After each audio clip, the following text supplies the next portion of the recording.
ओम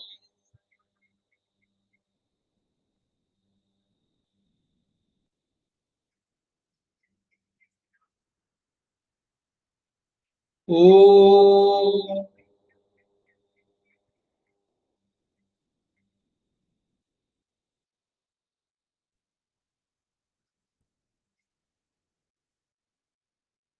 ओम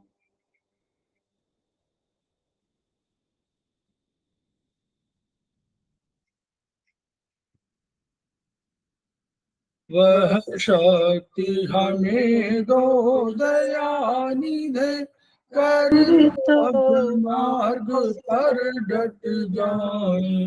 पर सेवा पर उपकार में हम निज जीवन सफल बना जाए।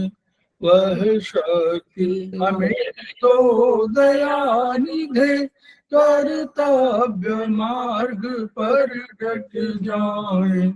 हम दीन दुखी के सेवक बन संताप हरे। जो है बिछड़े भूले भटके उनको तारे खुद तर जाए। वह शक्ति हमें दो दयानिधे कर्तव्य मार्ग पर डट चल द्वेष दंभ पाखंड झूठ अन्याय से निषदिन दूर। जीवन हो शुद्ध सरल अपना शुचि प्रेम सुधारस बरसाए। वह शक्ति हमें दो दयानिधे कर्तव्य निज आन मान मर्यादा का प्रभु ध्यान रहे अभिमान रहे। इस देव भूमि में जन्म लिया बलिदान उसी पर हो।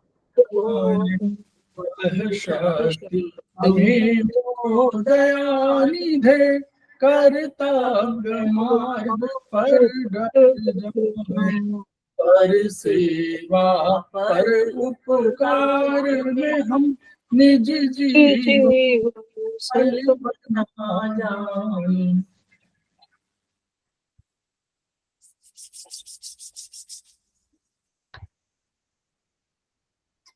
समवाय क्लासेस में आप सभी का स्वागत है। हमारे बीच में श्रीमती वर्षा श्रीवास्तव उपाध्यक्ष समवाय फाउंडेशन उपस्थित है, उनका स्वागत है। हमारे बीच में नीतू जैन जो उपस्थित है, सेमेस्टर 4 की स्टूडेंट है और समवाय फाउंडेशन की प्रमोटर है, उनका स्वागत है। हमारे बीच में अनिता जैन जो उपस्थित है, सेमेस्टर 5 की स्टूडेंट है और हमारे समवाय फाउंडेशन के प्रमोटर भी हैं और आज की फैकल्टी भी हैं, उनका स्वागत है। नमस्ते। हम लोग समवाय फाउंडेशन सदस्य हैं और हम लोग एक्यूप्रेशर शोध प्रशिक्षण उपचार संस्थान प्रयागराज से संबद्ध हैं। वहाँ के 3 मनीषियों के हम ऋणी हैं। वे मनीषी हैं ब्रह्मलीन MP खेमका सर, दूसरे हैं आदरणीय JP अग्रवाल सर जो वर्तमान में एस्पास के अध्यक्ष भी हैं, और तीसरे हैं एपेक्स बॉडी के chairman Shri SS Sarraf sir. इन मनीषियों के अतिरिक्त अन्य गुरुओं से जिन्होंने ज्ञान की शिक्षा ग्रहण किया है, चिकित्सा की शिक्षा ग्रहण किया है, उनके प्रति भी हम श्रद्धा व्यक्त कर रहे हैं। संस्थान का एक मोटो है, each one reach one, each one treat one, each one teach one. उसी को आपके माध्यम से जन जन जागरण अभियान के तहत पूरे विश्व फैलाने का हमारा संकल्प है और हम प्रयासरत तो हैं ही, लेकिन हमें विश्वास भी है कि आपके माध्यम से ये विधा जो अपेक्षाकृत कम खर्चीली है उसका लाभ समस्त पीड़ित मानवता को मिलेगा। इन्हीं शब्दों के साथ हम आज की शुरुआत कर रहे हैं। हम अनिता जैन मैडम का पुनः स्वागत कर रहे हैं। आज वो फैकल्टी है हमारी और परीक्षण भाग 1 का जो सेमेस्टर 4 का क्लासेस हैं वो हमारे शुरू हो गए हैं और उसका चैप्टर नंबर 11 जो दर्द है, पेन, उस पर वो चर्चा करेंगी। और हम लोग ये मानते हैं कि हम लोग आपस में चर्चा करते हैं और ज्ञान का विनिमय करते हैं, ज्ञान का ट्रांसफर करते हैं एक दूसरे को जो हमको मालूम है दूसरे को बताते हैं, जो दूसरे को मालूम है वो हमको मालूम हो जाता है इसी माध्यम से। तो हम लोग पुनः उनका स्वागत कर रहे हैं और मैं शेयर कर दे रहा हूँ उसका। ओवर टू अनिता जी। नमस्ते। मैं अपने सभी गुरुजनों को प्रणाम करती हूँ। अरविंद सर को प्रणाम और बहुत बहुत धन्यवाद। आज हम पेन पर डिस्कस करेंगे कि पेन एक ऐसा एहसास है जो सभी को कहीं ना कहीं कैसे न किसी रूप में इससे अवगत हो। आज हम जिस तरह से मतलब पेन कहाँ, कैसे और किस तरह से बॉडी में हमें महसूस होता है, हम इसके बारे में डिस्कस करेंगे।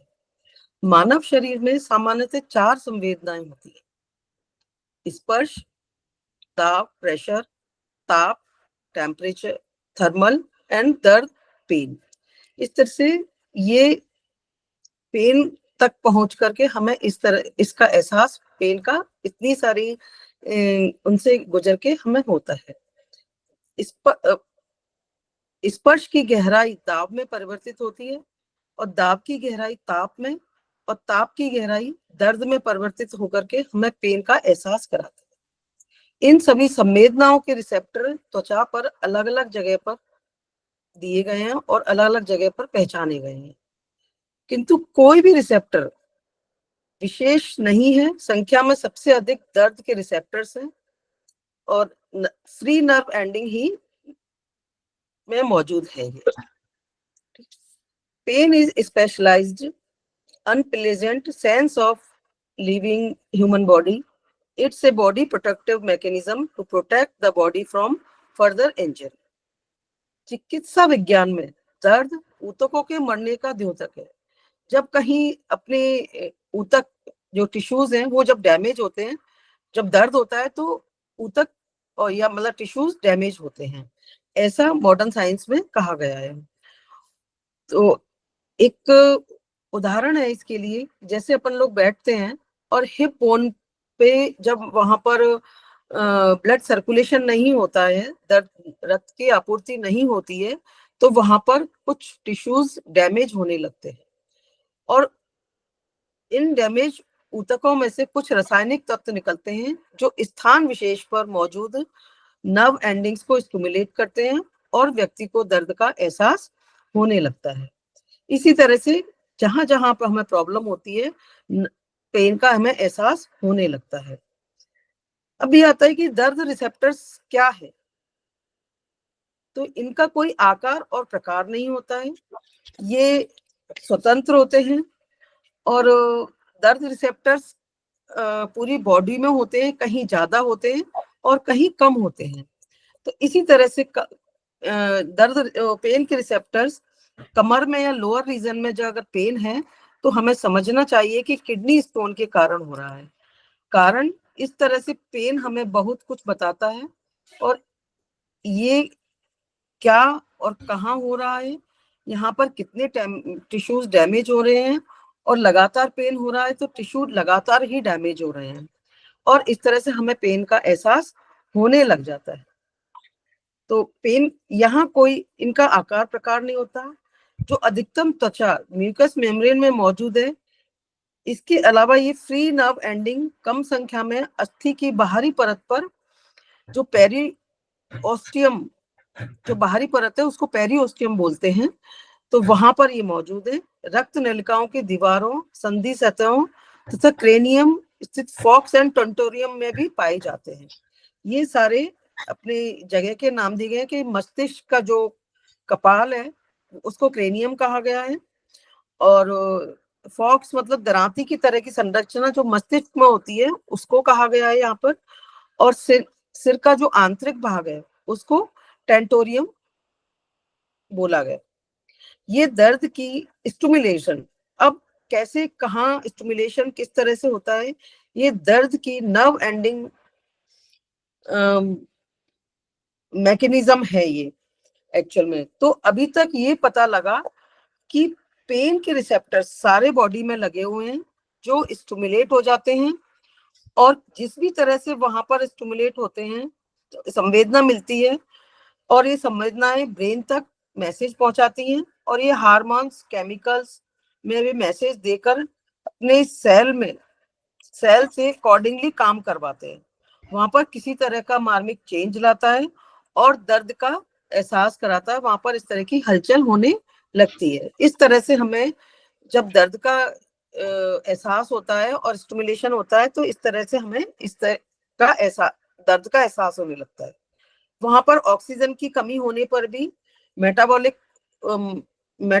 मेटाबोलाइट उत्पन्न होते हैं, जो हृदय में एंजाइना और अस्थि पेशियों में जैसी स्थितियों में उत्पन्न कर देती है। अब दर्द का मस्तिष्क से क्या रिलेशन है, कैसे हमें ये एहसास कराता है, ये हम देखें कि ये 3 नर्व एंडिंग है, स्पाइनल रूट से होकर के पोस्टीरियर हॉर्न में पहुंचती हैं। तो यहाँ पर किसी भी रिसेप्टर से लेकर के वो जब पहुंचती है स्पाइनल कॉर्ड में, और एक के बाद एक न्यूरॉन से पहुंच करके ये ब्रेन तक ये मैसेज देती है।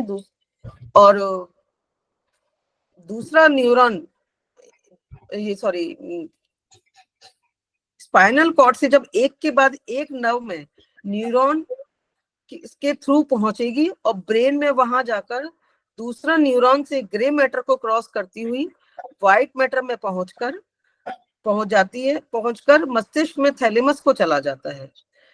स्पाइनल ट्रैक के द्वारा थैलेमस में तीसरा न्यूरॉन सेरेब्रम कॉर्टेक्स के एरिया नंबर 312 में समाप्त हो जाता है। ये एरिया है जहां पर ये जो अपना दर्द की जो रिसेप्टर्स होते हैं, जब अपने मैसेज लेकर के जाते हैं तो यहाँ पर जाकर के वो समाप्त हो जाते हैं। हमको पता होना चाहिए कि ये जो टर्बन लाइक स्ट्रक्चर है ब्रेन का, यहाँ पर के एरियाज में अलग अलग नंबर दिए गए हैं। ब्रेन में ये अलग अलग नंबर दिए गए हैं, तो स्पेसिफिक टाइप के ब्रेन सेंस के लिए बनाए, यहाँ पर ये नंबर्स स्पेसिफिक टाइप के पेन्स के लिए दिए गए हैं। एक सेकंड यहाँ पर अनिता जी बोलूं, 2 मिनट यस जी सर, बोलिए। ऐसा है, हम लोग जानते हैं कि जब कभी हमारे ये जो कह रहे हैं कि फ्री नर्व एंडिंग, का मतलब क्या हुआ, यहाँ पर न्यूरॉन जब आते हैं तो उनकी एंडिंग्स होती हैं, यानी शिरा उसके शिराएं, मतलब लास्ट में उसका क्या बोलते हैं, एंड वाला। तो एंड वाले भाग हमारे कहाँ होते हैं, वो हमारे डिजिट्स वगैरह है या जो भी वो हमारा त्वचा है वहां पर हुए।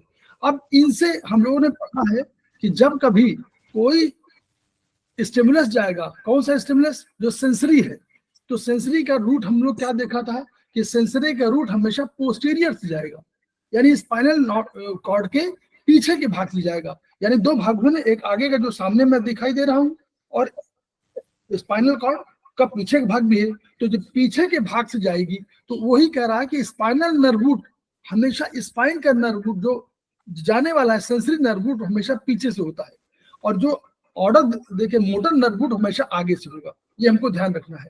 तो वही कह रहा है कि पोस्टीरियर स्पाइनल नर्व रूट से कहाँ जाएगा, स्पाइनल कॉर्ड के पोस्टीरियर हॉर्न, 2 हॉर्न है, आगे का दोनों एच की तरह बना हुआ है, एक पीछे हॉर्न है, एक आगे हॉर्न है। तो पीछे वाला हॉर्न आपको अधिक नुकीला दिखाई पड़ेगा, जब कभी चित्र में देखेंगे तो अधिक नुकीला, तो वो पोस्टीरियर हॉर्न कहलाता है। वहां पर पहुंच गया तो एक संदेशवाहक आप मान लीजिए उसको, एक संदेशवाहक यहां से गया स्किन से, और वो पहुंचा कहाँ, स्पाइनल नर्व रूट में पीछे चला गया, पोस्टीरियर हॉर्न में पहुंच गया, और वहां उसने बता दिया कि ये हमको कोई संवेदना लेके आए हैं। यहां से दूसरा न्यूरॉन ग्रे मैटर, अब देखिए ये क्या है, वहां पर तो कोई ग्रे मैटर है ना, जो हमारा हॉर्न है वो हमेशा क्या है, हॉर्न में हम लोगों ने कहा था, देखा पढ़ा, याद करिए कि हम लोगों ने कहा था कि ब्रेन में अगर हमारा बाहर है ग्रे मैटर तो स्पाइनल कॉर्ड में अंदर मैटर है। वो एक्स जो बना हुआ है वो हमारा ग्रे मैटर है। तो इस ग्रे मैटर में वो पहुंच गया, उसने सूचना दे दिया कि अब यहां से क्या हुआ, पोस्टीरियर हॉर्न से दूसरा न्यूरॉन ग्रे मैटर को क्रॉस कर, अब ये क्या करेगा, यहां से जो संवेदना जाएगी वो हम लोगों ने पढ़ा था यूं आगे, क्योंकि वो ट्रैक नीचे वाले तो क्रॉस करेगी, और क्रॉस करने पर ऊपर पहुंची, फिर हम लोगों ने क्या कहा था, थैलेमस जो है ग्रे मैटर से बना हुआ अंडाकार एक वो है। अब वो थैलेमस में गया और केवल जो है उसने जाके सूचना दे दिया, क्योंकि उसके पास सारी सूचनाएं हैं। कोई भी जाएगा थैलेमस में तो नीचे से भी जाएगा, ऊपर से भी जाएगा, ठीक है। तो ये थैलेमस में जाके सूचना दिया उसने। फिर क्या हुआ, स्पाइनो थैलेमिक ट्रैक्ट हम लोगों ने पढ़ा हुआ है, मतलब अभी ठीक से आप लोगों ने देखा होगा। हम लोगों ने एक बार देखा था ना कि स्पाइनो थैलेमिक ट्रैक्ट होता है, ट्रैक्ट, तो ट्रैक्ट माने नर्व जो जा रहे हैं यहाँ से, तो वो गई और उससे तीसरा न्यूरॉन वहां पर थैलेमस रुक गई, थैलेमस से तीसरा न्यूरॉन सेरेब्रल कॉर्टेक्स में गया। तो 3 लोगों का सहयोग हुआ। जैसे हम लोगों ने पढ़ा था कि सेल में 3 तरह के हार्मोनल सिस्टम में पढ़ा था, तो 3 थे ना वहां, ऐसे यहाँ भी 3 है। एक गया, वो पहुंच गया पोस्टीरियर में, कहा, पोस्टीरियर हॉर्न में, स्पाइनल कॉर्ड में। दूसरा वहां से चला गया थैलेमस तक, थैलेमस से तीसरा निकला और वो सेरेब्रल कॉर्टेक्स में गया। कहाँ गया, जहां पर इसका सेंसरी सेंटर है, सेंसरी ऑफिस कोई बना हुआ है, सूचना लेने वाला। जैसे आप कहें कि चिट्ठी लेने वाला कोई ऑफिस है, तो हमारे ऑफिस में क्या होता है, एक रिसीविंग डाक वाला होता है और एक भेजने वाला होता है। तो जो रिसीविंग वाला है वो एरिया नंबर 312, ऐसे ना याद करिएगा हमेशा, 312, 123 नहीं, 312 सिस्टम है, वहां पर नंबरिंग किया गया है। हमेशा आपको दिमाग में आएगा तो 312 हमेशा याद रहेगा। तो 312 में समाप्त हो गया। ये वाला पॉइंट है कि वो उसने सेंसरी अल्टीमेटली इंफॉर्मेशन दे दिया, किसको, कॉर्टेक्स को, जहां पर हमारा सेंसरी न्यूरॉन का दर्द का या उनका सेंसरी का पहचानने का सेंटर मौजूद है, जो पहचान करेगा कि ये दर्द किस वजह से हो रहा है, या ये दर्द का कारण क्या है, या ये दर्द क्यों हो रहा है। बस, ठीक है, अब आगे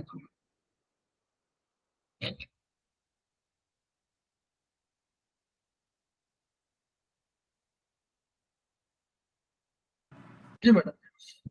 भोजन तंत्र एवं हृदय के में रिसेप्टर जो होते हैं वो थोड़े दूर दूर होते हैं। इस कारण इन अंगों में दर्द की पहचान थोड़ी देर से हो पाती है और कम हो पाती है। फेफड़े, विसरल, प्लूरा एवं भोजन तंत्र के अंग कटने व जलने पर सेंस नहीं करते हैं, मगर वहां बड़े हवा दबाव व इन्फ्लेमेशन में दर्द का एहसास कर पाते हैं।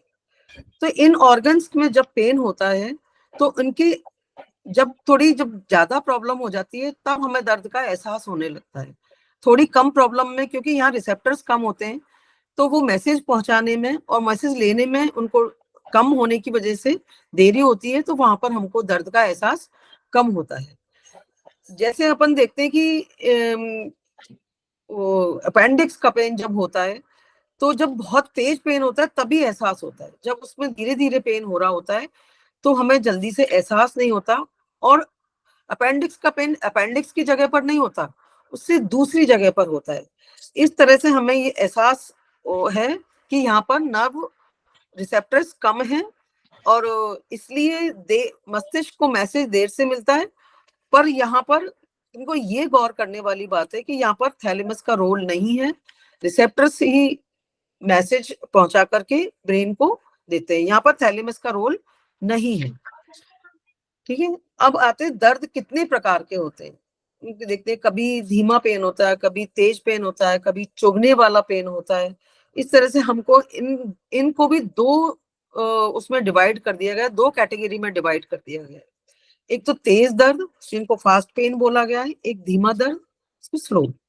तो जो तेज दर्द में जिनको इंक्लूड किया गया है, sharp pain, pricking pain, pricking मतलब चुभने वाला पेन जब कहीं होता है तो वो वाला पेन, एक्यूट वो जो बहुत तेज पेन होता है, तीव्र पेन, और इलेक्ट्रिक पेन जो बिजली के करंट की तरह पेन होता है, जैसे ट्राइजेमिनल न्यूरोलजिया में होता है, करंट की तरह पेन होगा, फिर ठीक हो जाएगा, फिर वापस उसी तरह से पेन होगा। तो ये सारे पेन जो है वो हमें तेज दर्द के कैटेगरी में लिए गए। ये दर्द स्टिमुलेशन के 0.1 सेकंड में थैलेमस में पहचान लिया जाता है। कितने कम टाइम में इस दर्द को देखो पहचान लिया जाता है, क्योंकि ये बहुत तेज दर्द है तो इसका मैसेज जल्दी ब्रेन तक पहुंचता है और वहां पर बहुत तेज इसका एहसास और जल्दी एहसास होता है। ये नर्व फाइबर ए टाइप के हैं जिनमें कंडक्शन स्पीड 12 से 30 मीटर प्रति सेकंड होती है। ये नर्व फाइबर ए और बी माइलेटेड होते हैं और नर्व फाइबर अनमाइलेटेड होते हैं। इस तरह से दो तरह के होते हैं ये। तो ये एक माइलेटेड मतलब उनमें एक में से शीट होती है और एक में बिना शीट के होते हैं। तो जो माइलेटेड होते हैं उनको उनकी अलग स्पीड रहती है और जो अनमाइलेटेड है उनकी स्पीड अलग रहती है। धीमा दर्द, स्लो पेन। स्लो पेन में जैसे बर्निंग पेन हो गया, एक्टिंग पेन जैसे दुख रहा है कहीं पर अपने हल्का हल्का, इस तरह का। क्रॉनिक पेन जो पुराना पेन हो जाता है, जो धीमा धीमा होता रहता है, वो वाला पेन। थ्रोमिंग, धड़कने जैसा पेन, इस तरह के पेन जो है। नॉशियस पेन जिसमें हमें उल्टी जैसा और इस तरह का बेचैनी, उल्टी, इस तरह की फीलिंग्स आती हैं, इनको हमने धीमे दर्द की कैटेगरी में रखा गया है। ये सी टाइप पेन है। सिंपैथेटिक नर्व में भी इनकी कंडक्शन स्पीड 0.5 2.0 प्रति सेकंड होती है। इनकी स्पीड काफी कम होती है, धीरे धीरे पहुंचता है और हमें उसी तरह से धीरे धीरे इसका एहसास होता है। दर्द के रिसेप्टर्स में एडेप्टेशन फिनोमिनल आंशिक तौर पर ही पाया गया है, किंतु इन रिसेप्टर्स में जो धीमे दर्द के रिसेप्टर्स हैं उनकी दशाओं में तेज दर्द ले जाए पाया गया है। इस स्थिति को हाइपरलिजीसिया कहते हैं। उदाहरण, सब बर्न स्किन, हाइपरजोस्टर, इस तरह के पेन जो होते हैं, जो बहुत ज्यादा पेन वाले, पीड़ा वाली, और आसपास की जगह में भी इनके फीलिंग्स आने लग जाती है। दर्द कहीं है पर उसका आसपास का एरिया भी वो दर्द जैसा लगता है, पर्टिकुलर जगह का एहसास नहीं होता, तेज दर्द होता है। इस तरह के दर्द को इसमें लिया। त्वचा में सभी संवेदनाएं, तो दर्द की संवेदना सहित इंटेंसिटी तथा लोकलाइज के परिप्रेक्ष्य में सबसे अधिक अच्छी पहचानी जाती है, जबकि अस्थि पेशियों व अस्थि की पेरिओस्टम परत में दर्द की संवेदना का एहसास सबसे कम होता है।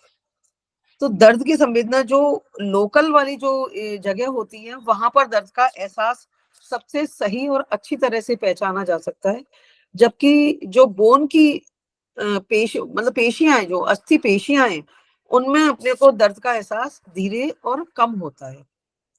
इसी तरह के आमाशय में अल्सर, फटने, एंजाइना तथा आंतों में दर्द की दशाओं को रोगी की दर्द की स्थिति नहीं बता पाता।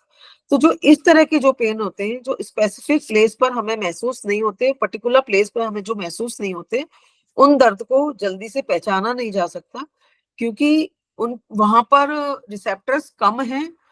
तो इस वजह से लोकलाइज पेन का जल्दी से एहसास वहां पर नहीं होता। वहां पर वो बिखरा बिखरा जो डिफ्यूज्ड पेन है, वो हमको एहसास होता है।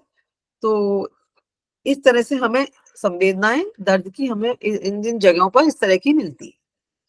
अब दर्द की गहराई किस तरह की, उसकी इंटेंसिटी कैसी है, कितनी है, ये भी पहचानना, कितने टेम्परेचर पे होता है, ये सारी चीजें का डिस्कस अभी हम करें।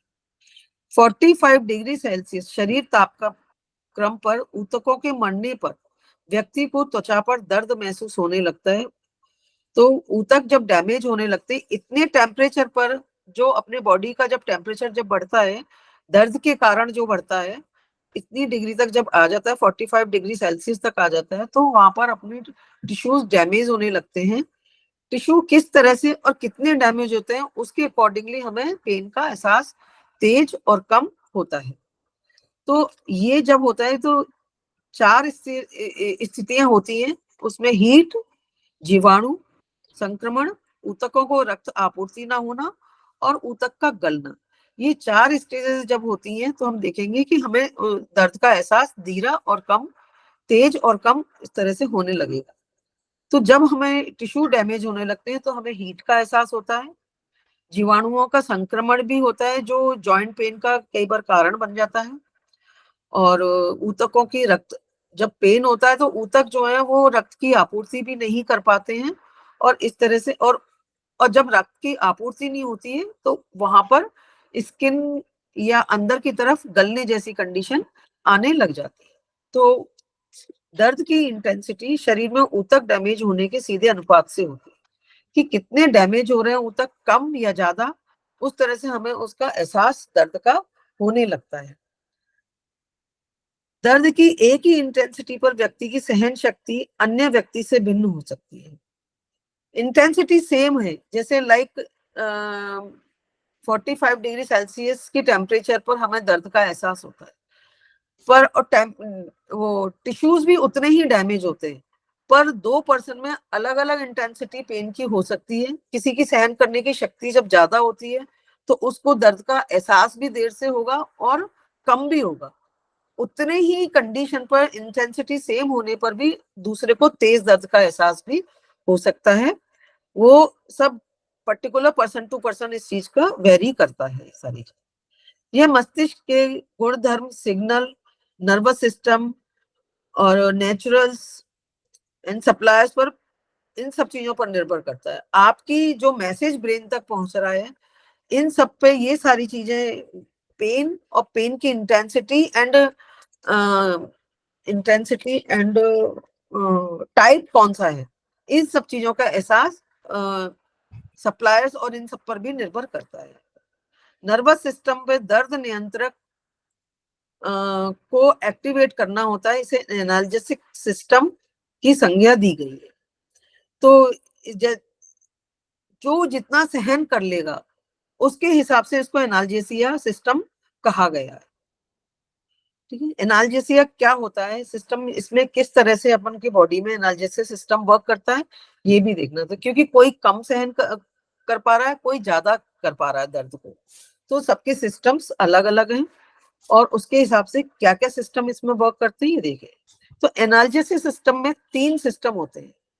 एक तो मस्तिष्क के मिजेन-सिफ्लॉन भाग में पेरिक्वार्डिटल ग्रे तथा पेरीवेंट्रिकुलर क्षेत्र, ये दोनों चीजें इन्वॉल्व होती हैं पेन के अंदर।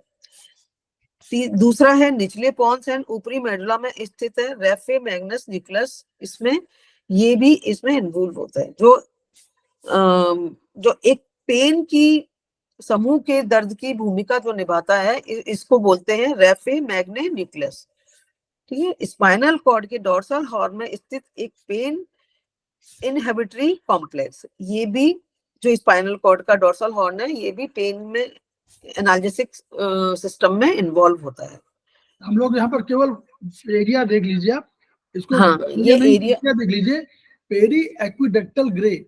आप पढ़ेंगे, जब भी एक्विडक्ट पढ़ेंगे ब्रेन में, जब भी आप उसका चित्र देखेंगे तो एक्विडक्ट आता है जो 3rd वेंट्रिकल और 4th वेंट्रिकल के बीच में है, तो वो एक्विडक्ट कहलाता है। तो वो एक्विडक्टर कह रहा है। पेरी मतलब पेरी माने बगल में, बाहर। एक्विडक्टल माने एक्विडक्ट, एक्विडक्टल ग्रे, ग्रे माने ग्रे माने क्या हुआ? ग्रे को हम क्या बोलेंगे? ग्रे मैटर क्या है? न्यूक्लियस। Nucleus, yes. तो पेरी एक्विडक्टल माने पेरी माने बाहर, एक्विडक्ट के बाहर कोई ग्रे मैटर है। और पेरी वेंट्रिकल मतलब वेंट्रिकल्स है, 4 वेंट्रिकल्स हम लोगों ने बताए थे, एक 3rd वेंट्रिकल, एक 4th वेंट्रिकल और एक 2 लैटरल वेंट्रिकल ब्रेन में होते हैं। तो वही पेरी वेंट्रिकल क्षेत्र, यानी पेरी माने बाहर का, वेंट्रिकल के आसपास का जो बाहर का क्षेत्र है, उस क्षेत्र की बात कर रहा है। फिर निचले पॉन्स और ऊपरी मेडुला, मेडुला के ऊपर पॉन्स है, तो मेडुला का ऊपर भाग और पॉन्स का निचला भाग, यानी मेडुला और पॉन्स के बीच का जो कोई भाग है, उसमें रेफे मैग्नस न्यूक्लियस कोई होगा। न्यूक्लियस माने हम लोग फिर वही कह रहे हैं ग्रे मैटर। तो हमको जब कभी इलाज कहीं करना होगा, कभी हम करेंगे, तो हम किस पे करेंगे? हम ग्रे मैटर पे इलाज कर देंगे। न्यूक्लियस बैठा हुआ है तो न्यूक्लियस माने ग्रे मैटर। तो कभी ग्रे मैटर का हमको कोई आएगा पॉइंट और समझ में आएगा ग्रे मैटर को ऐसा कर सकते हैं, तो हम ग्रे मैटर का इलाज कर देंगे। प्लस हम और नहीं जानते तो हमको निचले पॉन्स और ऊपरी मेडुला, यानी पॉन्स और मेडुला में इलाज कर देंगे, तो भी वहीं पर हमारा इलाज हो जाएगा दोनों को। इसी तरह स्पाइनल कॉर्ड के डोर्सल हॉर्न में इन्वेंट्री कॉम्प्लेक्स कोई भी होगा, मान लीजिए कोई सेल है, तो उस सेल का इलाज स्पाइनल कॉर्ड के डोर्सल, स्पाइनल कॉर्ड का अगर हम ट्रीटमेंट एज ए होल कर देंगे तो भी तो हमको इसका इलाज हो जाएगा। बस ये समझाना, कोई ऐसा इन शब्दों से डरने की जरूरत नहीं है। इसको हम इसलिए समझा रहे हैं कि इसको अपने में ट्रांसलेट करना है, हमको इनसे शब्द केवल ग्रहण करने बस। ठीक, चलिए। इन कंपोनेंट्स के मध्य pain signals periaqueductal grey and periventricular क्षेत्र के से वापस स्पाइनल कॉर्ड में पहुंचते हैं। जो पेन सिग्नल्स जो ले जाने वाले जो काम करते हैं वो हैं एफरेंट, एंड जो वापस लाने वाले हैं वो कहलाते हैं इफरेंट। तो इस तरह से नर्व एंडिंग में विशेष ट्रांसमीटर सब्सटेंस लगे हुए हैं जो मस्तिष्क के एक मिनट इन कैफिलिन तथा सेरोटोनिन डोर्सल हॉर्न पर पेन के अंदर आते हैं और सिग्नल को इनहिबिटाइट कर देते हैं, मतलब उन सिग्नल्स को रोक देते हैं। इस तरह के सिस्टम में जितने अधिक पेन सिग्नल समाप्त होंगे उतना ही व्यक्ति को दर्द का एहसास कम होगा। ठीक है, तो ये तो पेन का बता दिया कि एनाल्जेसिस सिस्टम किस तरह से वर्क करता है। इस एनाल्जेसिस सिस्टम के अलावा मस्तिष्क में ब्रेन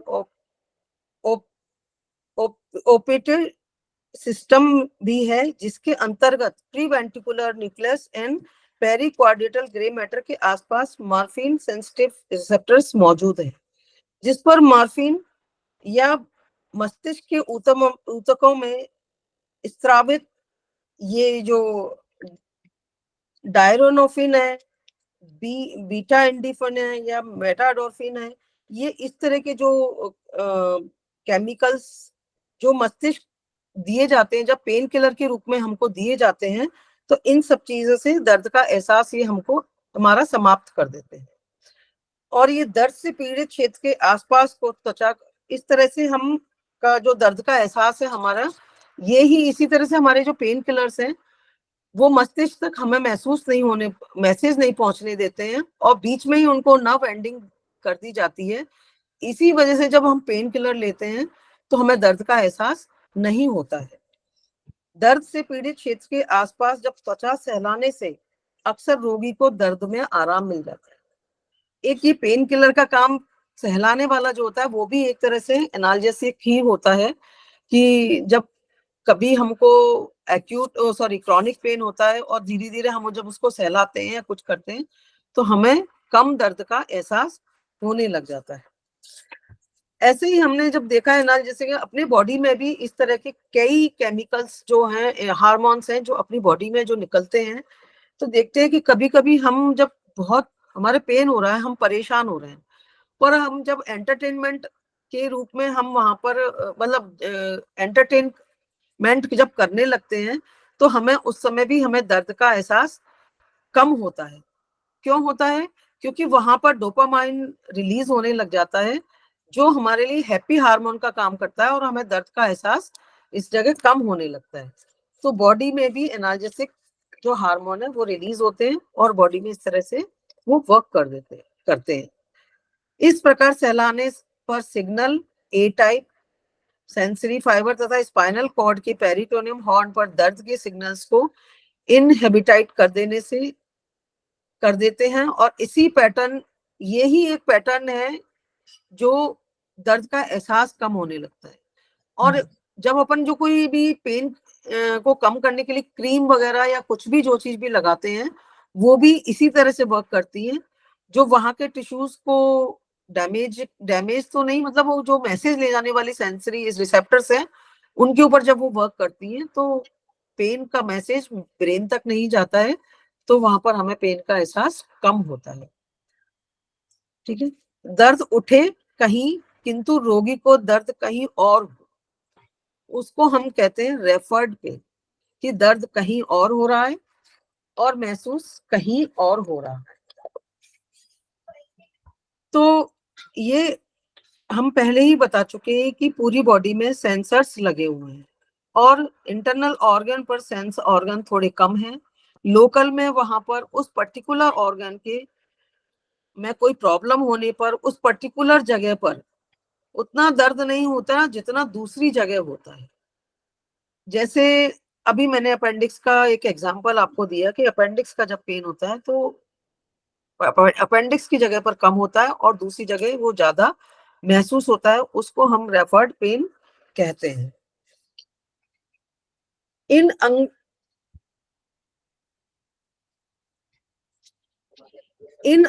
अतः अंगों के ऊतकों के डैमेज होने पर दर्द त्वचा की तुलना में बहुत कम होता है। पैरेन्काइमा, लीवर तथा फेफड़ों की एल्वोलाई दर्द के सिग्नल नहीं उठते हैं।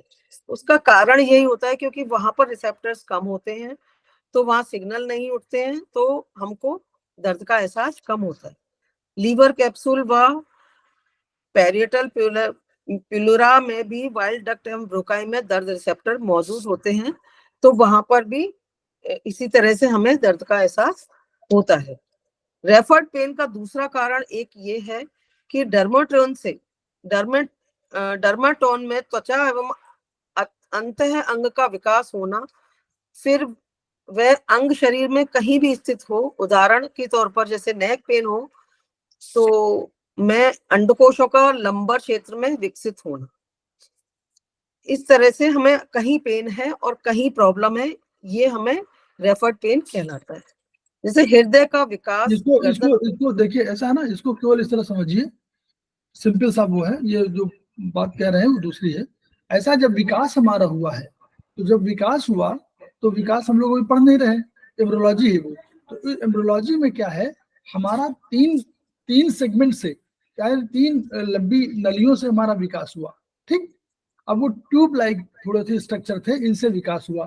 तो जिस, मान लीजिए ऊपरी वाले से जैसे ब्रेन का हुआ, बीच वाले से मान लीजिए लीवर का और उनका हार्ट वगैरह का हुआ, और लोअर वाले से मान लीजिए हमने जिसको बोलते हैं कॉर्डेट, मतलब पीछे का पीठ, नीचे का भाग, निचला भाग, ठीक है।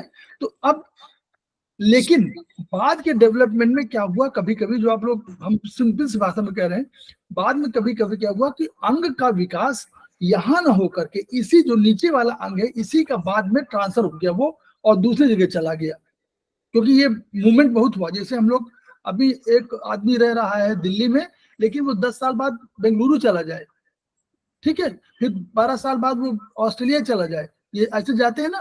वैसे ही यहाँ है, जो अंगों का विकास हुआ, कभी कभी वो अंग उस एरिया में नहीं रह के और चला गया। अब आप देखिए एब्डोमेन में टेस्टिस का विकास हुआ, लेकिन अल्टीमेटली जब जब उसको जन्म हुआ तो वो बाहर आ गए, तो वहां पर नहीं रहे, एब्डोमेन एरिया में नहीं रहे, वो बाहर में चले गए। उसी तरह आपको पढ़ा होगा आपने पोस्टेरियर, ये जो एंटीरियर ये है हमारा पिट्यूटरी ग्लैंड है, तो एंटीरियर पोस्टीरियर दो भाग है। तो पोस्टेरियर जो है, आपको अल्टीमेटली मानिए कि पोस्टेरियर आपका जो है वो वहीं पर डेवलप हुआ, इंटीरियर जो है नीचे से एब्डोमेन के एरिया से कभी गया है। तो ये इस प्रकार जो अंगों का विकास हुआ, लेकिन है तो मूल रूप से उसी का। जैसे आप कभी किसी जिले के निवासी हो तो आप कहते तो नहीं कि उस जिले के निवासी हो, आप भले कहीं चले गए हो। तो वैसे ही उस जगह का जो हुआ था, इसलिए कभी कभी रिफर्ड पेन आपको दूसरी जगह दिखाई पड़ता है, क्योंकि ओरिजिनली उसका विकास उस जगह हुआ था, ठीक। ये भी एक कारण है जो बता रहे हैं, एक कारण ये भी है। चलिए ठीक, ये भी आप लोग बाद में पढ़ेंगे, लेकिन इसको समझ लीजिए, ऐसा रिफर्ड पेन ये है। तो रेफर्ड पेन को हम अब एक पिक्चर के द्वारा हम देखेंगे कि किस तरह से रेफर्ड पेन, सर वो एक जो फिगर है ना, वो एक बार दिखाना है सर। वही दिखा रहा हूँ, देखना चाह रहा हूँ कि कैसे आएगा वो, इसमें मेरे में कहीं है, छोटा सा अभी दिखा रहा हूँ। जी जी।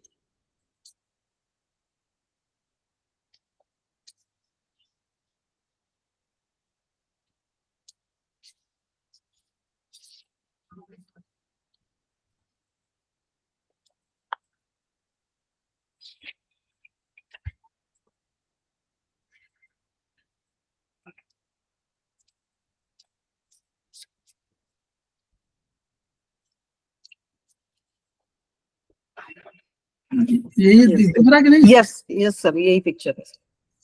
अब इस पिक्चर के माध्यम से अब हम देखेंगे कि कहाँ का पेन और कहाँ कहाँ हमें महसूस होता है।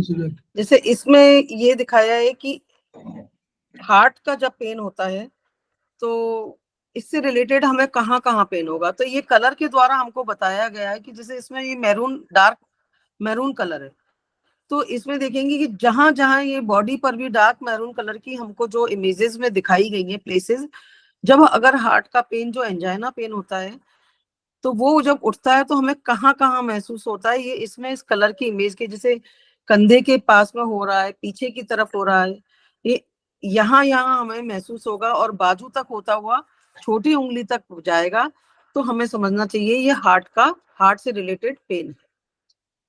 अब दूसरा हम देखेंगे लंग्स। लंग्स में ये जो ऑरेंज कलर दिखाया है, लंग्स और डायफ्राम की कारण से अगर हमें पेन होगा तो हमें आगे anterior side and posterior side दोनों तरफ हमें आधे कंधे से लेते हुए पीछे गर्दन पे और आगे की तरफ गर्दन तक हमें ये दर्द महसूस होगा। तीसरा आता है, देखा आपने एसोफेगस। एसोफेगस का पेन भी देखो, हम कलर के द्वारा अगर हम देखते हैं, इसमें ग्रे दिखाया है, तो एसोफेगस का पूरी छाती से लेकर के छाती का काफी एरिया इसमें कवर किया गया है और अपर आर्म के एरिया तक ये दर्द हमको आएगा। तो हमें इस तरह से ये सब चीज समझनी है कि कहाँ पर प्रॉब्लम है और ये कहाँ कहाँ हमें महसूस हो रहा है। तो अपन इस वाली इमेज के द्वारा हम ये जल्दी से डिसाइड कर पाएंगे कि किस रीजन से पेन है और हमें कहाँ कहाँ पेन महसूस हो रहा है। अब लीवर और गॉल ब्लैडर के कलर को देखेंगे, जिसमें शोल्डर का काफी एरिया दर्द का ऐसा मतलब काफी एरिया कवर कर रहा है, इंटीरियर साइड, पोस्टीरियर साइड, तो ये दोनों पार्ट अपने इफेक्टेड होते हैं। ये आजकल अपन ने देखा होगा कि फ्रोजन शोल्डर की प्रॉब्लम काफी हो रही है, काफी दर्द लोगों को होता है। तो ये कभी मसल पेन भी हो सकता है, बट अपन को इधर भी ध्यान जाना चाहिए हमको कि ये लीवर गॉल ब्लैडर से रिलेटेड तो नहीं है कहीं, तो वो हमें देखना बहुत जरूरी है। कई बार ये होता है कि हम ट्रीटमेंट करते रहते हैं और उसका बेनिफिट पेशेंट को हम पूरा नहीं दे पाते, क्योंकि हमारा ध्यान उधर जाता ही नहीं है कि ये लीवर गॉल ब्लैडर के कारण भी हो सकता है। तो यहाँ का जो पेन है वो हमें इस तरह की, और ये देखो ये अपर वेस्ट की तरफ भी इसका, पीछे की तरफ पोस्टीरियर साइड देखो 2-3 जगह इसमें जो ये सी ग्रीन कलर दिखाया गया है, तो 2-3 जगह जहां महसूस हो रहा है वहां वहां कलर को अपन देख करके डिसाइड कर सकते हैं। तो लीवर गॉल ब्लैडर का दर्द कमर में भी आ सकता है, अपर जो ऊपर की तरफ का एरिया है कमर का वहां पर, और स्कैपुला में और वहां पर सब जगह महसूस होगा इस तरह का दर्द, क्योंकि लीवर आजकल काफी लोगों का इफेक्टेड है और दर्द भी आजकल फ्रोजन शोल्डर वगैरह ये काफी हमको सुनने में आने लगे हैं। तो इस तरह से हम कलर को देखेंगे तो हमें आराम से ऑर्गन की पहचान हो जाएगी कि किस ऑर्गन से रिलेटेड हमको दर्द हो रहा है। अब देखेंगे इसमें किडनी को देखेंगे कि किडनी का एरिया काफी है, देखो पूरी कमर का area, hip area, genital area, thigh region, lower area जितना भी है वो पूरा किडनी में जब जैसे स्टोन होता है उस वजह से पेन है, या वीक हो रही है किडनी किसी भी रीजन से तो उसकी वजह से कमर में दर्द हमको महसूस होता है। तो इधर की तरफ हमारा किडनी की तरफ ध्यान जाना चाहिए कि किडनी में स्टोन या कोई और प्रॉब्लम तो नहीं है जो यहाँ पर पेन हमको हो रहा है। अब अगर यूबी में स्टोन फंस गया है या कोई ट्यूमर हो गया है या कोई और दिक्कत हो गई है, इस तरह से हम देखेंगे तो back of the thigh, upper part of the hip and यूबी के लोकल एरिया में दर्द महसूस होगा। तो ये हमें गॉल ब्लैडर से यूरिनरी ब्लैडर से रिलेटेड हमें पता लगेगा कि हमें यूबी से रिलेटेड ये प्रॉब्लम हो सकती है। अब एक और इमेज है, इसके द्वारा अभी हम थोड़ा सा और देखेंगे कि और कहाँ कहाँ कौन कौन से पेन। सर नेक्स्ट इमेज और है इसमें, वो भी एक मिनट।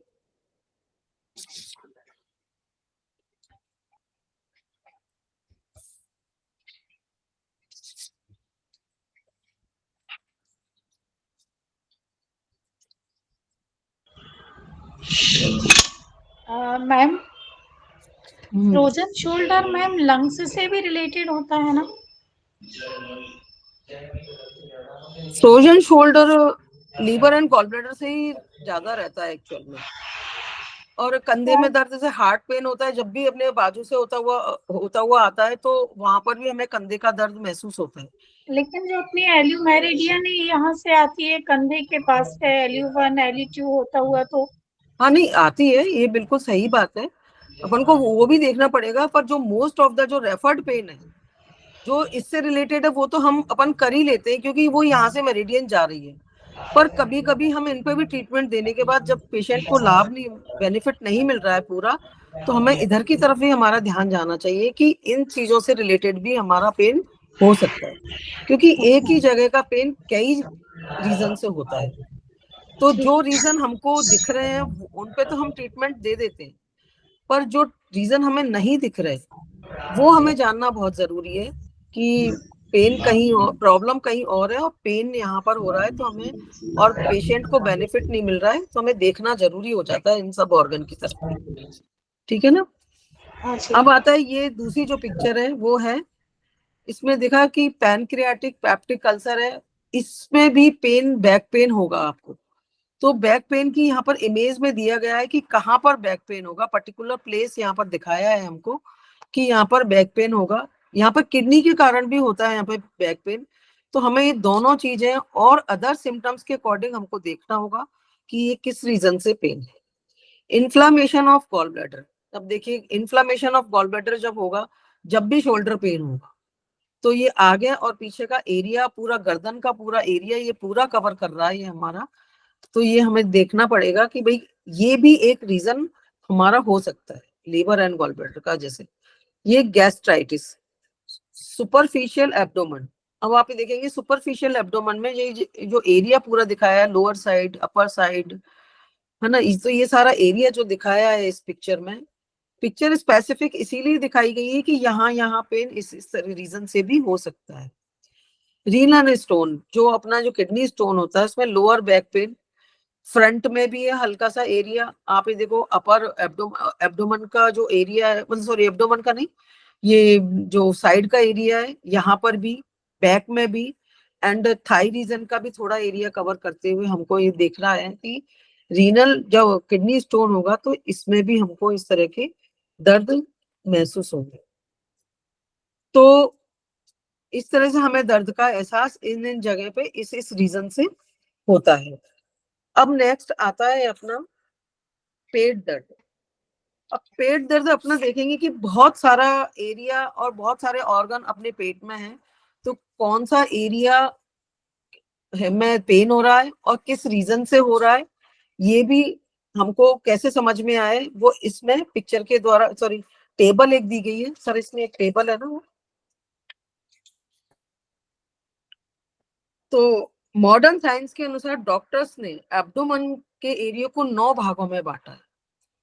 ये एक इमेजिनरी लाइन बनाई है, वहां पर ये एब्डोमेन का बहुत बड़ा एरिया है, इसलिए पर्टिकुलर किस जगह पर पेन है और वहां कौन से ऑर्गन आता है ये समझने में हमको इमेजिनरी लाइन का विभाजन किया गया है और वो हमें देखना है, जिससे कि हमें ये पता रहेगा कि यहाँ पर कौन सा ऑर्गन आता है। तो वैसे इस बुक में सारा कुछ दिया गया है, आप कई बार उसको पढ़ेंगे और देखेंगे तो आपको काफी अच्छा समझ में आने लगेगा। फिर भी ये वाला एरिया कभी हम थोड़ा सा तो देख ही रहे हैं। खैर इसमें जो 9 अपन को एरिया बताए गए हैं, इसमें ये टेबल में दिया गया है। तो हम सबसे पहले ये बीच वाला एरिया लेते हैं। तो बीच वाला एपिगैस्ट्रिकम एरिया है, जो middle lobe liver, stomach body and ओट्रा का, यहाँ पर जब ये पेन होगा तो ये एरिया इसमें इफेक्टेड होने लगेंगे। एक जैसे इसमें नेक्स्ट है umbilical, pylorus, transverse colon, pancreas and आयोट्रा, ये सारी चीजें इसमें जब अम्बिलिकल्स के एरिया में हम जाएंगे तो वहां पर इन चीजों का हमें वहां पर पेन मिलेगा। अब हाइपोगैस्ट्रिक एरिया में रेक्टम डिस्टेंसेस एंड यूबी से रिलेटेड जो यूबी, यहाँ पर भी हमें पेन होगा।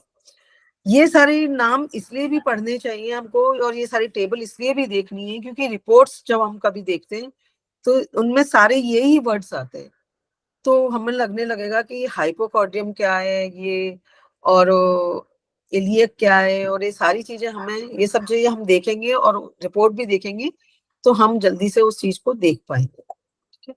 जैसे राइट हाइपोकॉर्डियम है तो उसमें राइट लोब ऑफ लीवर आएगा, गॉल ब्लैडर आएगा।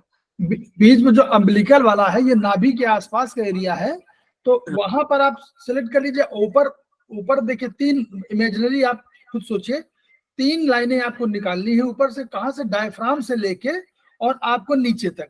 ठीक, तो आपने कैसे निकाला, बीच वाले को आपने अम्बिलिकल कह दिया, इसमें पाइलोरस होगा, ट्रांसवर्स कोलोन होगा, पैंक्रियाज होगा, आयोटा होगा। और इसके ऊपर ईपी गैस्ट्रिक माने उसके ऊपर, ईपी माने ऊपर, ईपी गैस्ट्रिक ऊपर होगा और हाइपो माने नीचे, हाइपोगैस्ट्रिक नीचे होगा। तो बीच का वाला तय कर लिया आपने। फिर आगे राइट में देखिए, राइट हाइपोकॉन्ड्रियम, तो यानी ईपी गैस्ट्रिक के बगल में जो होगा वो हाइपोकॉन्ड्रियम होगा, ठीक है। और उसके बगल में जब लेफ्ट की तरफ होगा तो लेफ्ट में हाइपोकॉन्ड्रियम होगा। फिर उसके बाद बीच वाले में जहां नाभि वाला आया था अम्बिलिकल, उसमें राइट वर्ड में राइट लंबर और लेफ्ट में लेफ्ट लंबर, लंबर क्योंकि इसके पीछे लंबर होगा इसलिए लंबर कहा गया है। फिर तीसरा वाला जो हाइपोगैस्ट्रिक नीचे की तरफ आया उसमें राइट में राइट इलियक कहलाया और उसका लेफ्ट इलियक कहलाया। बस ये जो है इतना आपको अंदर से एक लगभग अपने अपने शरीर में ही आप नॉर्मली 3-3 लाइनें 9 बना लीजिए, बस अपने शरीर में एक बार बना लीजिए और उससे आप तुलना करिए बस। तो ताकि आप ये समझ जाएं कि कभी हाइपोगैस्ट्रिक कोई कह रहा हो तो आप समझ जाएं कि हाइपोगैस्ट्रिक माने बिल्कुल बीच में, बीचों बीच नीचे की तरफ, ऊपर का ईपी गैस्ट्रिक यानी ऊपर छाती की तरफ, डायफ्राम से जस्ट नीचे, ठीक। चलिए मैडम। हाँ, तो इस तरह से नीचे भी इसमें पूरा इसका जो ये टेबल दी गई है उसके अंदर ये नीचे का पूरा डिटेल दिया गया है कि दाहिना हाइपोकॉन्ड्रियम क्वाड्रेंट में मुख्यतः लीवर का दाहिना लोब, गॉल ब्लैडर एवं कोलन का दाहिना फ्लेक्सर होता है। उसमें ये तीनों चीजें, चारों चीजें शामिल होती है। अब दाहिना लंबर क्वाड्रेंट जो इसमें दिखा है, राइट लंबर जो दिखाया गया है इसमें, ये वाला भी एरिया इसमें कि ड्यूडेनम का भाग है, असेंडिंग कॉलन है, दाहिनी किडनी एड्रिनल ग्लैंड है, दाहिना यूरेटर है तथा head part of the pancreas स्थित आती है। पैनक्रियाज का छोटा सा पार्ट इसमें जो हेड वाला जो एरिया है वो दाहिना लंबर क्वाड्रेंट में आएगा। दाहिना इलियक क्वाड्रेंट, यह क्षेत्र में मुख्यतः सीकम एंड अपेंडिक्स का कुछ हिस्सा, असेंडिंग कॉलन का भी आता है। छोटी आंत पेट के सभी क्वाड्रेंट में कम अधिक मिलती है। यह फ्लोटिंग पार्ट है, अतः अम्बिलिकल एवं हाइपोगैस्ट्रिक क्वाड्रेंट इसके अधिकतम निश्चित क्षेत्र है। तो इसमें जो जो एरिया जो जहां आ रहा है वो आप उस चीज को गौर से इन सब चीजों को पढ़ेंगे और कई बार पढ़ना पड़ेगा, तब हमें ये सब चीजें थोड़ा थोड़ा याद होने लगेंगे कि कौन से एरिया में कौन से ऑर्गन का कौन सा एरिया आ रहा है, और हम उसके हिसाब से उस चीज को डिसाइड कर पाएंगे कि जब हमें इन जगह पर पेन मिलेगा तो कौन से ऑर्गन के रीजन से हमें वो पेन मिल रहा है। 4th नंबर का है एपिगैस्ट्रिक क्वाड्रेंट। इसमें लीवर का मिडिल लोब, आमाशय का की body and part of the descending ओट्रा का पार्ट इसमें आएगा। 5वां है अम्बिलिकल क्वाड्रेंट। जो अम्बिलिकल क्वाड्रेंट मतलब नाभि के पास वाला हिस्सा जो है, जो आमाशय का pylorus, body of pancreas and transfer colon का ओएट्रा का भाग इसमें शामिल होगा। हाइपोगैस्ट्रिक क्वाड्रेंट में यह मुख्यतः क्षेत्र रेक्टम का है। यूरिनरी ब्लैडर जब अधिकतम भर जाता है तो इस क्षेत्र में प्रोजेक्ट होता है। पेरिटोनियम में जो पाचन तंत्र की कवरिंग है सभी क्वाड्रेंट में मौजूद है। इसमें ये देखा पेरिटोनियम जो है, ये पाचन तंत्र के जितनी भी कवरिंग है उनको हम अपन सर में सही बोल रही हूँ, पेरिटोनियम कहते हैं उनको। हाँ, पेरिटोनियम जो है, हाँ, जितने 9 हमारे ऑर्गन्स है मेन जितने पार्ट है उनमें सब में मौजूद है, उनको सबकी कवरिंग है एक साथ। हाँ। उनमें ऐसे बोरे से बना हुआ है, सब अलग अलग कवर है लेकिन एक सब बड़े पेरिटोनियम में कवर्ड है। ठीक है। 7 नंबर का था बायां हाइपोकार्डियम, मतलब लेफ्ट हाइपोकार्डियम। इस क्षेत्र में आमाशय का हिस्सा, लीवर का बायां हिस्सा, स्प्लीन का हिस्सा व कोलन का बायां फ्लेक्सर स्थित है।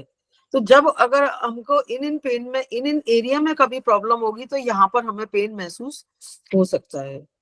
ये नहीं कि एक ही जगह एक ही रीजन से पेन है, वहां पर हमें कई ऑर्गन्स मिल रहे हैं। जैसे 7 नंबर के में आमाशय का हिस्सा मिल रहा है, लीवर का भी मिल रहा है, स्प्लीन का भी मिल रहा है, कोलन का भी मिल रहा है एवं फ्लेक्सिस तो स्थित है। वहां पर सब इन रीजन से एक ही जगह पर जब पेन आएगा तो इन सब चीजों को हमको देखना होगा। 8 नंबर का है, इस क्षेत्र में by kidney, descending colon, spleen का आंशिक पार्ट, लेफ्ट एड्रिनल तथा बायां लेफ्ट यूरेटर स्थित है। तो जब 8 नंबर का जहां पेन आएगा तो हम इन सब चीजों को जब हम देखेंगे कि किस रीजन से हमें और भी जो सिम्टम्स आते हैं उनके हिसाब से हम डिसाइड कर पाएंगे कि कौन सा ऑर्गन इसमें इन्वॉल्व है। बायां इलियक क्वाड्रेंट, इस क्षेत्र में मुख्यतः सिग्मोइड कॉलर, इसमें सिर्फ एक ही सिग्मोइड कॉलम जो है वो ही मौजूद है, तो यहाँ पर पहचानना इजी हो जाएगा क्योंकि यहाँ पर अपना एक ही ऑर्गन। पेट के जिन अंगों में इन्फ्लामेशन होता है उनमें निम्न वर्गों को रखा गया है। तो अब इसकी जो 116 पर और 117 पर जो बड़ी टेबल जो दी गई है आप उसको देखेंगे तो उसमें भी इसी से रिलेटेड हमको प्रॉब्लम्स को बताया है कि जब क्या सिम्टम्स आएंगे, कहाँ पेन होगा, धीमा होगा, तेज होगा, और क्या क्या उसके लक्षण होंगे, ये सारी चीजें यहाँ पर हमको दी गई है। जैसे पेप्टिक अल्सर होगा तो हाइपोगैस्ट्रियम में के एरिया में पेन आएगा और नीचे के सीने तक, निचले सीने में भी इसके पीछे स्कैपुला पेन और यहाँ पर दर्द का फैलाव होगा। दर्द यहाँ तक इन जगहों तक जाएगा। किस तरह का पेन होगा? यहाँ पर डल पेन होगा और धीरे धीरे कई वर्षों महीनों तक ये धीरे धीरे पेन होता रहेगा या इतने दिनों की प्रॉब्लम के बाद बॉडी में हमें महसूस होने लगेगा। दोनों कंडीशन हो सकती है। कौन कौन से लक्षण आएंगे? क्रॉनिक डिस्पेप्सिया, उल्टी के बाद आराम, मतलब नौशिया सा होगा, फिर उल्टी हो जाएगी, फिर उसके बाद का जो आराम हमें फील होगा, तो हमें पता लगा कि एपिगैस्ट्रिक रीजन की वजह से हमें यहाँ पर इस वजह से पेप्टिक अल्सर या इससे रिलेटेड या क्रॉनिक भी है या एक्यूट भी है प्रॉब्लम हमें इस तरह की महसूस होने लगेगी। और लक्षण क्या क्या आएंगे बॉडी में? हार्ट बर्निंग होगी, क्या है? रिगर्जेशन एंड इंट्रो, इस तरह की हमें फीलिंग्स होने लगेंगी। और जब ये सर बेरियम मील क्या चीज है सर इसमें? ये बेरियम मील टेस्ट होता है वर्चुअली, उसमें बेरियम जो है एक प्रोडक्ट वो है, तत्व है, उसको खिलाया जाता है, व्हाइट होता है और उसको खिलाते हैं, खिला करके उसको देखते हैं कि वर्चुअली कैसे कैसे वो पेट में गया हुआ है, आमाशय में कैसे कैसे गया हुआ है, तो उसी से वो टेस्ट करते हैं। अच्छा वो कलर देता होगा। तो एक्सरे या गैस्ट्रोस्कोपी एंडोस्कोपी जब होती है तो उसी ग्रुप में है ये, उसी तरह से। हाँ, बेरियम मील पिलाता है तो उससे जो है क्या होता है वर्चुअली सब ये वैसे है ना, इनको अगर फ्लोरेसेंट होगा जो कभी कोई करते होंगे तो उसमें वो कलर आता होगा जिसके बेसिस पे वो समझ जाते हैं कहाँ कहाँ जा रहा है और कहाँ ऑब्स्ट्रक्शन है। मतलब कोई माइल्ड केमिकल होता होगा जो चेंजेस बॉडी में लाता होगा। हाँ ओके, ठीक है। उसमें और कुछ नहीं करते, बाहर अंदर कुछ कैमरा नहीं डालते, लेकिन बाहर से ही बेरियम मील खिला करके वो बाहर से लेते होंगे उसका चित्र, तो वही मालूम हो जाता है। लिक्विड है वो पिला देते हैं पेशेंट को एक्सरे करने के पहले, और वो इमेजिंग देखते हैं, पिला देते हैं। वो सेमी लिक्विड है, वो लिक्विड नहीं है, सेमी लिक्विड है। और वो जैसे बिल्कुल आप आटा जो है थोड़ा सा वो कर दीजिए और उसको आप पानी डाल देंगे तो आप डाल दीजिए और धीरे धीरे खिलाइए तो जाता है, बिल्कुल खड़िया की तरह लगता है खाने में, खड़िया की तरह। अच्छा, ओके सर, ठीक है। एक अब आता है पेप्टिक अल्सर फॉर्मेशन। एक तो पेप्टिक अल्सर हो गया, एक पेप्टिक अल्सर फॉर्मेशन जब हो रहा है तो उसमें डिफरेंट टाइप के अपने को सिम्टम्स दिखेंगे और एरिया भी एपिगैस्ट्रिक का ही रहेगा और पूरे पेट में चूंकि पेरिटोनियम इन्वॉल्व है तो बायां कंधा भी का भी इन्वॉल्वमेंट इसमें आ जाएगा। पेन इसमें शार्प होगा, लगातार होगा, उल्टियां होंगी इसमें और पेट के तख्ते के समान सख्त हो जाएगा, मतलब हार्ड फील आएगी पेट पे। जब हम हाथ रखेंगे तो वो बहुत पेट टाइट हो जाएगा और डायफ्राम के नीचे हवा की मतलब गैस जैसी हमको फीलिंग्स आने लगेगी। स्टमक कैंसर, एपिगैस्ट्रियम एरिया में धीरे धीरे ट्रांसफर, मतलब दर्द का फैलाव धीरे धीरे होगा, लाइट पेन होगा और कई सालों से हो रहा होगा और महीनों वर्षों में पिछले कुछ माह में मॉडरेट मतलब पेन होगा, मतलब जब हमें महसूस होने लगेगा। वो तो काफी दिनों से रहा होगा हल्का हल्का सा, तो पर वो अपन मतलब जनरली इंसान ज्यादातर अवॉइड करते रहते हैं और फिर वो तेज भी होने लगेगा। तो ये वाला एरिया जब इसमें कवर करेगा, एनोरेजिया, नौशिया, वेट लॉस, ये सारी चीजें इसमें डिस्पेशिया, ये सारे इसके लक्षण होंगे। पेट में पेरिसाइटल वेव्स दिखाई पड़ती हैं। लीवर में मेटासिस के कारण पीलिया लिम्फ ग्लैंड बढ़ जाती है। ये लक्षण इसमें बॉडी में हमको दिखने लगेंगे। चमड़े की बोतल नुमा आमाशय, सर ये क्या चीज होती है चमड़े की बोतल जैसा आमाशय? ये समझ में हमारे भी नहीं आया सर ये पर वो ये कि टाइट हो जाएगा पेट, पेट का यही दिखाएंगे कि वो भी पेट भी मतलब टाइट हो जाएगा, शक्ति हो जाएगी, सख्त हो हाँ जाएगा। पर दोनों की टाइटनेस में डिफरेंस होगा, जो पहले वाली है और इसमें थोड़ा सा चेंज आएगा इसमें। छोटी आंत का ऑब्स्ट्रक्शन, तो अम्बिलिकल एरिया होगा जहां पर पेट में दर्द होगा, लोकलाइज है ये, वही एरिया छोटी आंत का है, वहीं पर ही पेन होगा, है ना। पेरियाडिक एंड सर्व, दर्द का ये वाला प्रकार होगा, घंटों में या एक दिन या दिन में एक बार, या तो हर घंटे या 2-4 घंटे बाद पेन होगा, या दिन में एक बार पेन होगा। इस तरह का इसमें दर्द का एहसास होगा। वॉमिटिंग्स होंगी और नाभि के इर्द गिर्द गुड़गुड़ाहट वोवल साउंड्स आने लगेंगी इसमें, ये लक्षण इसके आने लगेंगे। और आंतों में जल का स्तर, ये भी उस समय, ये जो नेक्स्ट है ये तो सब एक्सरा और गैस्ट्रो इंडोस्कोपी और इससे रिलेटेड है ये सारा चीज, कि जब हम टेस्ट कराएंगे तो उसमें वो सारी चीजें, वो डॉक्टर का डिपार्टमेंट है एक्चुअली। और बड़ी आंत में हाइपोगैस्ट्रीम एरिया होगा इसमें, और बोथ लेटरल फ्लैंक्स में पेन होगा, हमें दर्द का एहसास वहां पर होगा, हमें मॉडरेट पेन होगा। दिन में कई दिन में उभरेगा दर्द, या कई दिनों में दर्द तक लगातार बना रहेगा, और कई दिन बाद उल्टियां होंगी और कॉन्स्टिपेशन की का होना, ये हमें बड़ी आंत का क्या ऑब्स्ट्रक्शंस दिखाता है। रोगी की कमर बाहर की तरफ फूली हुई होगी, और इस तरह के लक्षण हमको बॉडी में आने लगेंगे।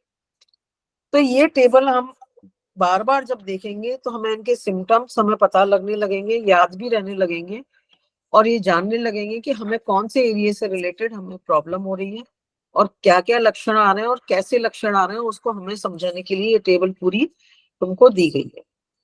लीवर का भी हम देखेंगे, ये अपेंडिक्साइटिस का भी इसमें दिया है कि अम्बिलिकल एरिया में पेन होगा, दाएं इलियक फोसा में भी होगा पेन, यहाँ तक इसका फैलाव दर्द का आएगा, और तेज दर्द होगा और लगातार दर्द होगा। जो अपेंडिक्स का पेन है वो लगातार दर्द होगा। रोगी का घुटना पेट में लगाकर बुखार भी होगा और उल्टियां भी होने लगेंगी, इस तरह के सिम्टम्स आएंगे। रोगी पेट खोलने को तैयार नहीं, लोग मतलब हाथ पेट खोलने से मतलब है किसी कोई हाथ ना लगाए, इतना तेज दर्द होगा, वो किसी को हाथ नहीं लगाने देगा इसमें, और इस तरह से हमें इसके सिम्टम्स हमको दिखने लगे। तो लीवर से रिलेटेड है, जो राइट हाइपोकॉन्ड्रियम में होगा, अपर एब्डोमेन में दर्द का फैलाव आएगा इसमें। नॉन कॉलिक की सब यहाँ पर इस तरह का पेन होगा, एक्यूट एंड इन डेज, मतलब तेज दर्द और दिन में होगा ये, ठीक है। Enlarge lymph nodes and cervical region, cervical region में भी यहाँ पर, और एनलार्ज लिम्फ नोड्स, इस तरह के यहाँ पर इस तरह के सिम्टम्स हमको आने लगेंगे। Splenomegaly, jaundice and enlarge liver, इस तरह के लक्षण भी बॉडी में हमको दिखने लगेंगे जो लीवर से रिलेटेड है। बात है गॉल ब्लैडर, गॉल ब्लैडर में हाइपोकॉन्ड्रियम में का एरिया है ये, राइट स्कैपुला में पेन होगा, सब इंटरप्ट इस तरह का पेन होगा कि रुक रुक करके जो पेन होगा उस तरह का होगा। Sudden in the days and month, पर अचानक से आएगा, और दिनों में भी आ सकता है और महीनों में भी आ सकता है, ठीक है। रेस्टलेस, टायर्डनेस, टेंडरनेस एंड डिस्पेशिया, इस तरह के लक्षण हमको दिखाई देंगे। पैनक्रियाज में पैनक्रियाटिस जब होगा तो हमें एपिगैस्ट्रियम एरिया और हाइपोगैस्ट्रियम, इसमें दोनों एरिया इसमें हमारे कवर होंगे जो पैनक्रियाटिस होगी जब होगी तो। On back in the horizontal strip to either shoulder, अभी तक तो अनइवन कहीं पर भी पेन होगा, पर हमको कंधे में इस तरह का हॉरिजेंटल पेन महसूस होगा वहां पर। जो हमें पैनक्रियाटिस सॉरी ये हाँ पैनक्रियाटिस के रीजन से जो होगा वो उसमें हॉरिजेंटल पेन हमको दिखाई देगा। सर्व बर्न एंड कंडीशन, जलने जैसा फील आएगी, इस तरह का दर्द होगा हमें। And sudden with in hours, अचानक भी हो सकता है और कुछ घंटों के बाद भी बार बार आ सकता है। बुखार भी होगा और रोगी को खाने पीने का मन नहीं करेगा और इस तरह के उसको सिम्टम्स दिखेंगे इसमें। किडनी में loin of the on back between 12th rib and iliac, ये वाला एरिया होगा इसके अंदर। टुवार्ड्स ग्रोइंग एरिया तक इसमें दर्द का फैलाव आएगा। एंड दर्द का प्रकार इसमें होगा डल पेन होगा increasing with the movement, and इस तरह के डल पेन होगा इसमें। Sudden and minutes two hours, अचानक भी होगा, कुछ मिनट के बाद भी पेन आ सकता है एंड कुछ आवर्स के बाद भी इसमें पेन आ सकता है। वॉमिटिंग एंड हेमाटोरिया, इस तरह के इसमें लक्षण दिखेंगे। और रीनल ट्रायंगल टेंडर, इस तरह के लक्षण भी इसमें दिखेंगे। अब यूरेटर आता है। लंबर रीजन में इसका जो क्षेत्र है वो लंबर रीजन है। एक्सटेंड्स टू जेनाइटल्स, ये जेनाइटल एरिया तक इसका फैलाव आएगा। और वीक एंड मंथ्स में भी इसका मतलब दर्द का जो उद्भव होगा, जो पेन आएगा, वो कुछ टाइम में आता रहेगा। हेमेटोरिया जैसे लक्षण इसमें आने लगेंगे। पेरिटोनियम में भी डिस्फ्यूज रुक रुक करके जो दर्द होता है वो आएगा। होल एब्डोमेन में आएगा। And generalised and severe pain होगा इसमें। एंड सडन एंड आवर्स में इस तरह का पेन इसमें आएगा। तो मस्कुलर पेन भी इसमें महसूस मतलब रोगी को महसूस होगा। इस तरह की इसमें जो सिम्टम्स हैं वो काफी अच्छे से इसमें बताए गए हैं, जिनको हम जल्दी से ये डिसाइड भी कर पाएंगे कि हमें किस तरह का पेन हो रहा है, कहाँ पेन हो रहा है, कौन कौन से एरिया में फैलाव हो रहा है। तो हम पेन को इस तरह से समझ करके और हम उसका ट्रीटमेंट अच्छे से इस चीज को कर पाएंगे। तो आज हमारा ये एरिया का वो पेन का जो चैप्टर है वो कंप्लीट होता है। पर ये टेबल जरूर देखते रहिए बार बार हर थोड़े दिनों बाद, और कई बार देखिए, जिससे कि आपको समझ में आने लगे और याद भी रहने लगेगा, क्योंकि एक बार पढ़ने पर ये सब चीजें याद नहीं होती है। तो सर पेन का तो आज का कंप्लीट हो चुका है। और कुछ अगर समझ नहीं आ रहा है तो एक बार पूछ सकते हैं। मैम बहुत अच्छा रहा। चलो थैंक यू। हमें याद दिला दिया सर, जितना बनाते हैं ना तो एक बार रिवाइंड करा दिया आपने। पेन में बहुत कंफ्यूजन होता है, किस तरह का पेन हो रहा है, क्या हो रहा है। तो अब डरने की जरूरत नहीं है, जो हमारे ट्रांसलेशन है, हमारे पास ट्रांसलेशन, उसको डरने ऐसा टेबल को देख के डरिए नहीं। हाँ, तो समझने के लिए कि हमको समझ में आ जाए।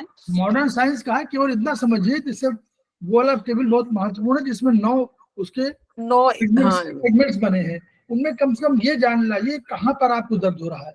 तो हाइपोगैस्ट्रिक में मान लीजिए दर्द है, तो आपको हाइपोगैस्ट्रिक का दर्द कहीं और भी चाइनीज में कहीं मिल जाएगा, उसके और सिम्टम भी वहां मिल जाएंगे। तो अगर मान लीजिए यहाँ सिम्टम को आप क्लासिफाई नहीं कर पा रहे हैं कि किस तरह का है, तो वहां पर हमारे पास लिखा हुआ कि हाइपोकैंड्रिया में ये होगा तो इस तरह का होगा, उसमें 2-3 और होंगे, तो हम समझ जाएंगे लीवर है, गॉलब्लैडर है, क्या है। तो इसलिए डरने की आवश्यकता नहीं है कि मतलब हम लोग डर जाए कि अरे इतना पढ़ना पड़ेगा। तो ये मॉडर्न साइंस का अपना उनका तजुर्बा है, जो एक्यूप्रेशर का है वो अपना तजुर्बा है। तो उन्होंने इसको केवल जो उसकी अच्छाई है, जैसे ये है कि 9 भागों में बांटा है, ये इनका अपना क्लासिफिकेशन है, हम भी इसी को लेते हैं। वहां जब कहते हैं कि हाइपोकॉन्ड्रियम में दर्द होगा, तो हाइपोकॉन्ड्रियम यही है, वो डिफाइंड है। अम्बिलिकल रीजन में होगा तो हमारे नाभि के आसपास दर्द है, तो हमारे पास CV12 है, CV8 है, ST 36 है, मतलब हमारे पास सब पॉइंट है, तो हम उनको यूज कर सकते हैं। हमारे पास LI SI के पॉइंट है, कोई इन्फेक्शन है, तो इसलिए ये मतलब ऐसा जो ये मत सोचिए कि डर रहे हैं आपकी इतना पढ़ना पड़ेगा तभी। ये केवल आपको जो बहुत महत्वपूर्ण चीजें वो है 9 सेगमेंट, उसको आपको खुद मतलब ये कहा ना, इन्होंने कोई सेगमेंट बनाया था ना, इन्होंने कहा कि कल्पना करिए कि 9 सेगमेंट है, उन्हीं के आधार पर आपको बनाना है। अपने पेट को आप लीजिए और एक क्लासिफाई कर लीजिए खुद ही कि 3 3 9 3 भाग। जैसे याद करिए पहले जब खेलते थे तो वो बना लेते थे ना जमीन पर, हाँ और यस सर। तो वही बनाना है, पेट बना लीजिए। याद है सब लोगों को? वो तो जमीन सबने गेम खेला होगा तो। खड़िया से बनाते थे, पूरा चौक से बना लेते थे और उसमें पैर कूदते थे कि हमारा घर हो गया, ये हमारा घर हो गया, ये हमारा घर हो गया। वही चीज यहाँ भी कह रहे हैं, वो 9 बना लीजिए और 9 को सेगमेंट बराबर में बांट लीजिए और फिर कहिए कि हमारा हाइपोगैस्ट्रिक नीचे। उससे आपको समझने में आसानी मिलेगी, क्योंकि ऐसा कोई क्लासिफिकेशन कहीं नहीं दिया हुआ है। ये आपको अपने पेट का, आपका पेट बहुत बड़ा है, लंबाई चौड़ाई अधिक है तो आपका नेचुरली अधिक बड़ा हो गया, किसी का कम है तो उसका कम हो गया। तो उसके आधार पर केवल ये तय कर लीजिए कि एपिगैस्ट्रम है कि हाइपोगैस्ट्रम है कि लेफ्ट एरिया के राइट एरिया है कि अम्बिलिकल है। अम्बिलिकल माने नाभि के आसपास का एरिया, बस वो सेंटर है, उस सेंटर के आसपास चलिए। तो सबसे पहले हमारे पास बिल्कुल जैसे कोई अम्बिलिकल कोई प्रॉब्लम हो रही है तो पहला तो हमारे पास 253817 टोन है, right big toe. Yes sir. Zero तो हमारा पहला तो वो है कि उसकी वजह से भी तो हो सकता है दर्द। ये तो दूसरा कह रहा है रिफर्ड पेन और किसी कारण से, लेकिन हम कह रहे हैं वो भी तो दर्द का कारण होगा कि एक को छोड़ेगा एक हटाएगा। तो ठीक है, हम लोग इससे प्रेरणा ले रहे हैं, हम लोग इस वीडियो को बढ़ाएं, इस वीडियो को सबको प्रचारित करें, इसका प्रयोग हम लोग इस रूप में करें कि जो इसकी अच्छाई है उसको हम लोग एक्सेप्ट करें और उसको ट्रीटमेंट में प्रयोग करें। ये हम लोग को देखना है। विधा का प्रचार प्रसार तभी होगा और जैसे हम लोग ट्रांसलेट करेंगे एक दूसरे को और बताएंगे, कम्युनिकेट करेंगे, वैसे हमारी विधा और आगे बढ़ेगी और तब हम लोगों का वो सपना सिद्ध होगा कि each one reach one, each one treat one, each one teach one. इन्हीं शब्दों के साथ अभी हम लोग इसको विराम देते हैं 2 मिनट के लिए। नमस्ते सर। नमस्ते।